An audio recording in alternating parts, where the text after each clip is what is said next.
All right, thank you all for joining us for the thesis and dissertation process, steps for formatting review, and common mistakes. Joining us today is Dr. Jennifer Stevens, thesis and dissertation manager at UNLV Graduate College. She'll be answering your questions about how to survive your thesis dissertation process. I'm going to hand it over to her for introductions, and then we'll begin taking questions. Dr. Stevens, would you please start us off? Hi, everyone. Thank you, Ege. That's a wonderful introduction. I appreciate it. So as you mentioned, my name is Dr. Jennifer Stevens, and I'm the formatting manager over at the Grad College. And we decided that these presentations were a good way to kind of let students know about the different resources we have and just kind of give you an idea about the formatting process. So I'm going to share my screen with you here.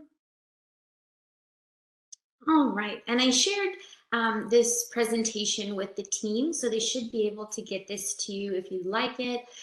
All of the different hyperlinks throughout the presentation work, so if you see something that you might want to take a look at, make sure to get that from them. But this is the main email right here, grad.td@unlv.edu. I'll probably say it a couple times today, but if you ever have any questions about the formatting process or graduation paperwork and just trying to wrap everything up, always email that email address and we'll find you the right person who can answer your questions for you. So what are we going to go over today?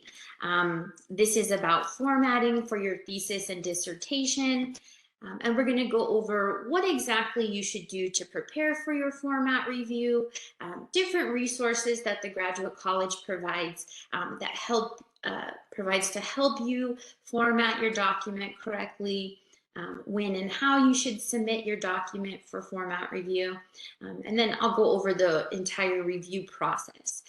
So what you can expect in terms of feedback from your reviewer and how long that will take, and kind of go over that, just that whole process there. Okay, and then I'll go over how your reviewer will communicate what corrections you need to be made and what that looks like. And then steps that you'll take once your formatting review is completed. So we'll kind of go over the whole process from start to finish today. And if I don't cover your questions that you have in the presentation, like Ege said, please make sure to put any questions in the chat or just unmute and let me know. But we should be covering a good chunk of them today. Okay, so after you defend your thesis or dissertation or doctoral project, this is when you're going to start really thinking about the formatting review process. So after you have your defense and you've passed and everything is wonderful, these are the steps that you'll take before you submit it for format review. So first, you're going to want to complete any edits that your committee has for you. And this is very common. Most students have edits after their defense. You might need to add sources, take this out, move this around, you know. So make sure all of those edits are done before you submit. Because once you submit your final document, the only changes that are allowed to be made are formatting corrections. And we'll go over what some of those are. But for example, things like page numbers, headings, font style and size, things like that. But all of your content should be in there. No changes should be made after you submit. Okay, and then after that, you're going to want to take a look at all of the different resources that the Grad College provides, and we'll go over those on the next slide, just to make sure you have all of your references for what you need to do in order to get your document in shape. And then you're just going to apply any edits that you might have. So for example, one of the things that we are really looking at in the documents is consistency. So if all of your major section headings are centered on the page and in all capital letters, all caps, and bold, then all of them should be like that, right? So you're going to want to go through and make sure you can find anything that you see that you might need to change. Okay, so now we're going to go over all of the different resources. First, I'm going to show you all of them, and then we'll talk about each one in a little bit of detail. But all of these different resources are meant to help students format their document correctly in the most efficient way, with the least amount of stress and anxiety. We know that just writing these documents and finishing up can be challenging in and of itself. So formatting is not probably something most people want to think about afterwards. But my advice, the best word of advice I can give really, is the sooner you start, the better, right? There's certain things that you can kind of be watching for as you're writing your document. And that way, by the time you get done, you don't really have to do that much, right? So these are the different resources we provide. We have PDF formatting manuals, different formatting YouTube videos, which can be found on the Grad College YouTube channel, and I give you the link for those. And then we also have thesis and dissertation formatting office hours. And then, like I say, when in doubt, just always email that thesis and dissertation email address, and that's on here again, and we'll get you the right answer that you need. Okay, so now I'm going to kind of briefly go over each of those resources and how you can use these potentially for your own formatting process to make it a little smoother, more easy. So first we have our formatting manuals. And these are step-by-step instructions with examples for what it is we're looking for. So as you see under the link there, one of the documents we provide is most common formatting issues. And again, I have that linked to the actual PDF, so that way you all can take a look at that if you'd like. But a lot of these documents will help you, again, just prepare your document, make it less stressful and more clear what it is we're looking for. And it will give you those step-by-step instructions along with some examples to kind of see it visually. And the way you get to the formatting manuals is you go to our main Grad College thesis and dissertation website. Again, I have that linked in the PowerPoint for you, so you'll be able to just click on that. So you'll go to this website, and then under number 5, organization of thesis and dissertation, this is where you'll see all of these different manuals, 1 through 16, on the different sections of your final document. So things like cover page, abstract, table of contents, and they'll tell you exactly what it is we're looking for, what kind of heading, and what it should include, and then also provide those visual examples. So I would definitely take a look at those. And then this is the newest addition to our formatting resources, which is very exciting, and it's our YouTube videos. And these are brief videos, as you can see, or maybe you can't, it's probably tiny on your end, but in the image there, this one on the cover page is 5 minutes long, and that's because the cover page, there's so many different little components, but most of them tend to be about a minute long.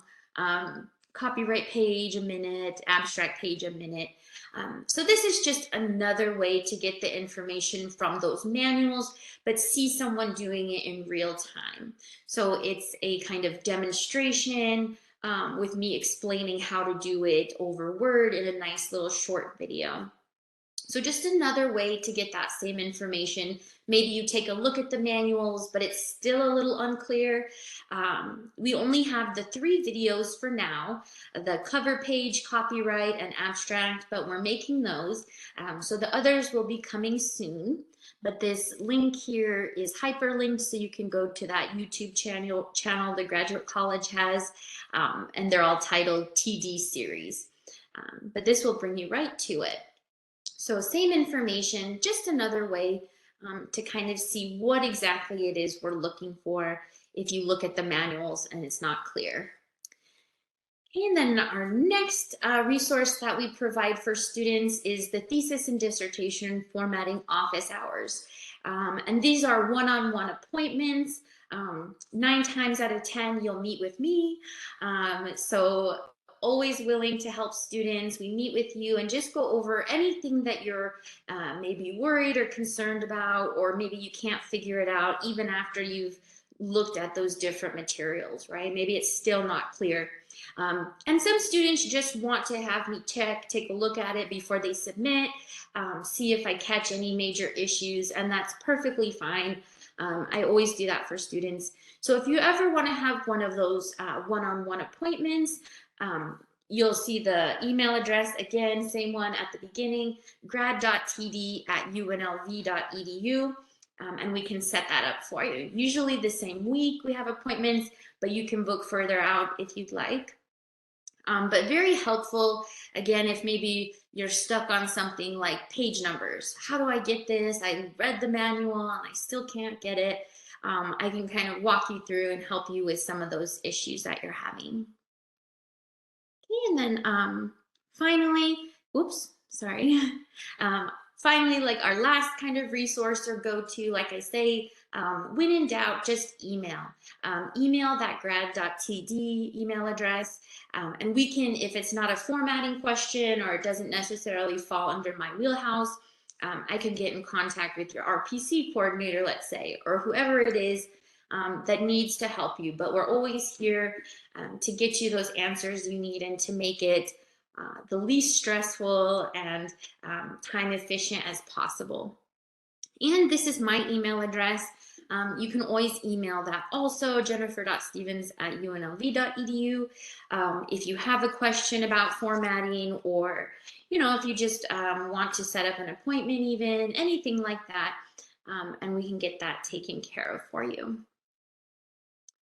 So now that we've gone over the resources that we provide to students, now I'm going to go over the different steps of the actual formatting review process, what that looks like.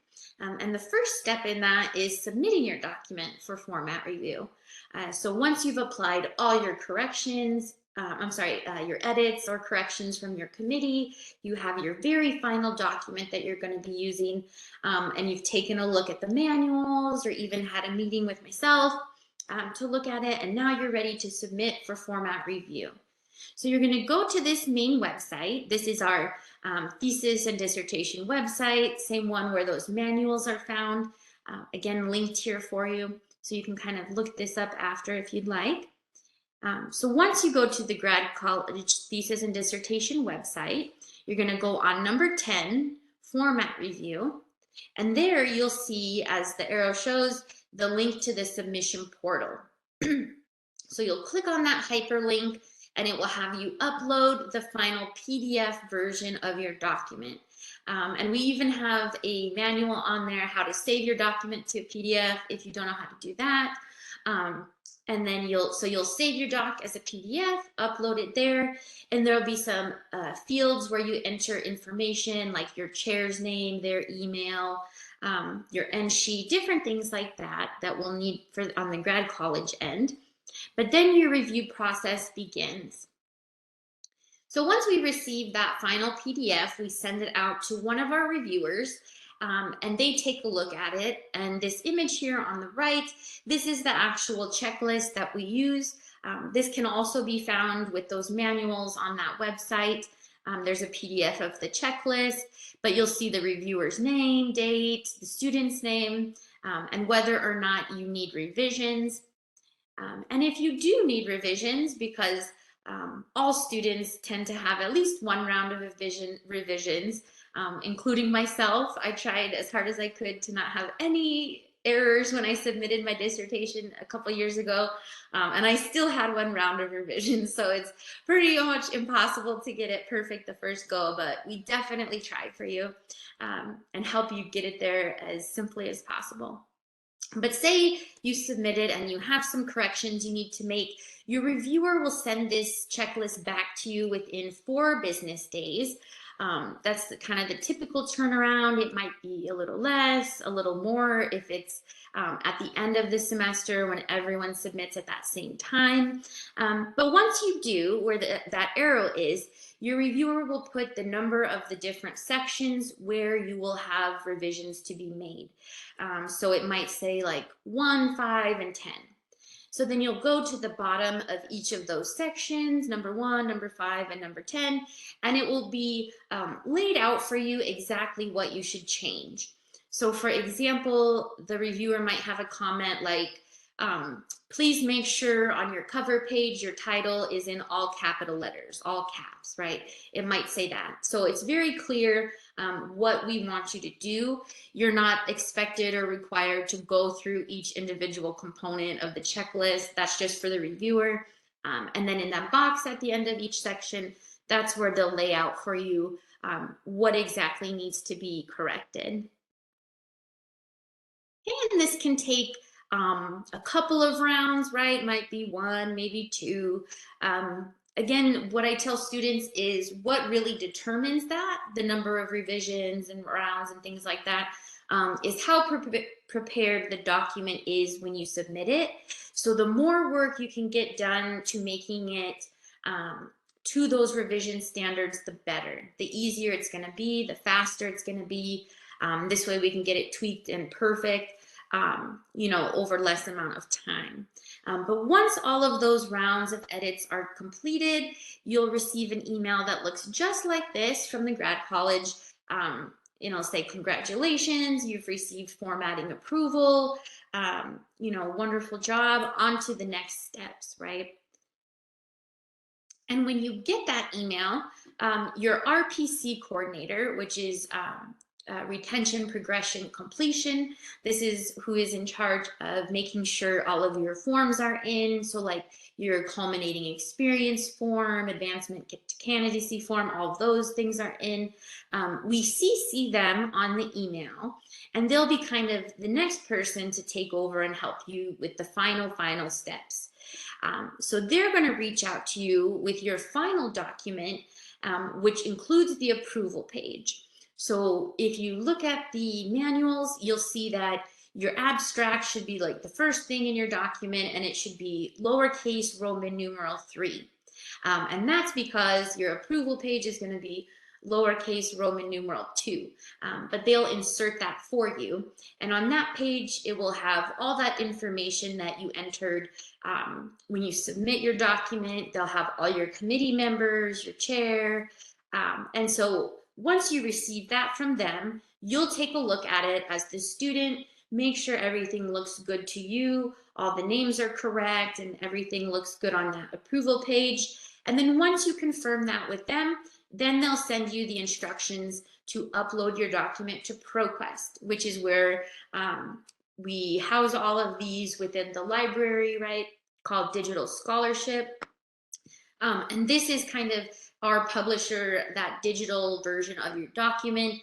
And so you'll click on that link and they'll send you the list of instructions and details for how to walk through that process.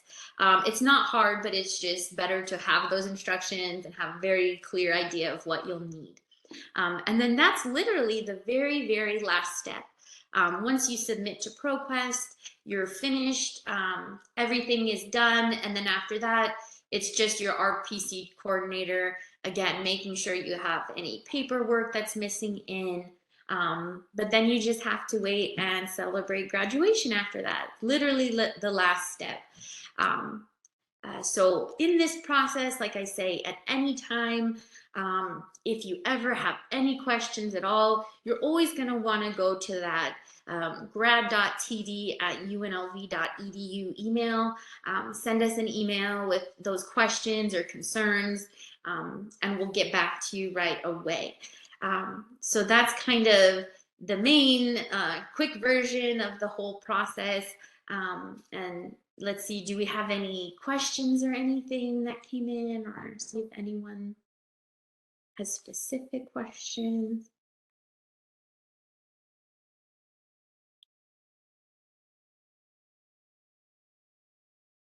One thing I will say, we have a manual, maybe if people are waiting to write questions or anything. One thing, we do have the manual that most common formatting issues, but I can tell you just from doing this for a long time, some of those most common formatting things that students have to end up changing. So one would be your cover page. Please make sure you look at the cover page manual and or that YouTube video. It's really not hard. It's just if you're trying to do it real quick, like you might mess up little things. So just kind of tedious. There's a lot of little components. So cover page, always make sure that is correct. Page numbers, it's a little different from what most students are used to. In any documents I had to do anyway, or most students were not used to having to do the different styles of page numbers. So for example, they want all of the page numbers in the front half. So like abstract, acknowledgements, table of contents, anything before your actual first chapter of your document starts, they want those in lowercase Roman numerals. So what that requires you to do, again, it's all in that page numbers manual, but you'll have to do a page break, insert a couple page breaks throughout, and then put those in. But that's one thing that, again, it's not necessarily that difficult or complicated, but if you aren't used to having to do it and you're trying to rush and finish up, nobody wants to like sit and research and read how to do all this, right, with page numbers. So just kind of, again, one of those things, if you think about it early on and know that it's coming, not that big of a deal. And then finally, the last kind of big thing that people always have issues with, or formatting changes that need to be made, is if you include any tables and figures in your document. Totally okay, we encourage it, it's wonderful. So you're allowed to have different tables and figures. And it's not really too bad. Again, it's just if you don't know about the rule and you have to rush and do the rule at the end, it gets kind of annoying. And I had many figures in mind, so I get why it would be annoying if you have to change them. But basically, the thing that kind of hangs people up with tables and figures is spacing. So let's say you have a paragraph before a table and a paragraph after. They just want 2 double-spaced blank lines on either side of that table or figure to separate it from the text. And again, it's not that hard, but it's just time consuming if you have to go back and da-da-da. So things like that. Any other questions or anything? Let's see. Oh, here. Do proposals go through this process as well? Great question, Rachel. I get people asking that a lot. No, you do not have to send your proposal to the graduate college for any type of approval. The only document they're ever going to want to have is, again, that final document after your defense and all that. But what I will say, what makes life a lot easier in terms of this formatting stuff, you don't have to be, super rigorous about it, but I would suggest taking a look at these manuals as you're even if you haven't written it yet, or you're just starting to write your proposal, take a look at those basic formatting things like headings, required sections. That way, it's almost like you can create like a template and then just fill in all those different sections, right? And then you're kind of taking care of that as you go. So no, you don't have to submit your proposals to us, just that very, very final document. But I do have a lot of students meet with me for office hours after they've submitted their proposal or as they're writing their proposal. So totally feel free to do that. And I can kind of, again, show you what resources you need early on. And then we just kind of work through it as you're going. But definitely makes it a lot easier the earlier on you think about it. But no, don't have to turn that in. Any other questions? There's one more question, Dr. Stevens. Oh yeah, go ahead, sorry. Evelyn asked, what about professional white papers? What was it? Professional what papers? What about professional white papers? Oh yes, okay. So very good point as well. So there's certain departments, I'm from sociology and that's one of them, that for your thesis, you aren't necessarily doing what they would call a master's thesis, right? You're doing one of those white papers, like you say. I think we call it something master's project or okay. But no, those departments for your master's paper, you do not have to submit those for format review check. And it should be in your department handbook. If you find like graduation, under graduation information, you can double check and see if you're one of those departments. Oh, for a doctorate program, yes, you will. So if it's the two different types of documents that we'll get is either a dissertation or doctoral project. So if it's a dissertation or doctoral project, then that's every department will have you submit that. But for theses, there's certain departments where you won't submit it for your thesis, just your dissertation. But your committee chair should know this. You know, they do this with several students a semester. So I always tell students I meet with, double check everything with your chair, just so you guys are on the same page. But no, it should say in your handbook whether or not you're required to. But all dissertations, anyone getting that doctoral level degree will be submitting their document.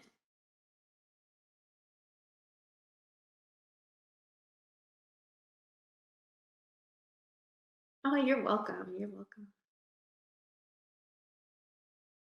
All right. I know that's a lot of information to come at you at once, so it's kind of hard to like have that many questions. But like I say, those were some of the main, oh, I guess I can stop sharing this now. Those are some of the main things that come up.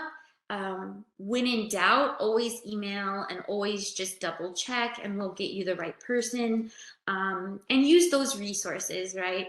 Always use those. And if you just want me to check it or you want to have someone look at it, set up an appointment for those office hours or email, and we can definitely take care of that. Are there any more questions? Please feel free to type them in the chat or unmute yourselves. And shortly, we'll just close it up then. Are you guys going to post the PowerPoint? It's just easier than to type. So are you guys going to post the PowerPoint in Canvas, or do we have to get it somewhere, some other way? I can email it to you. Dr. Stevens, did you send the PowerPoint slides?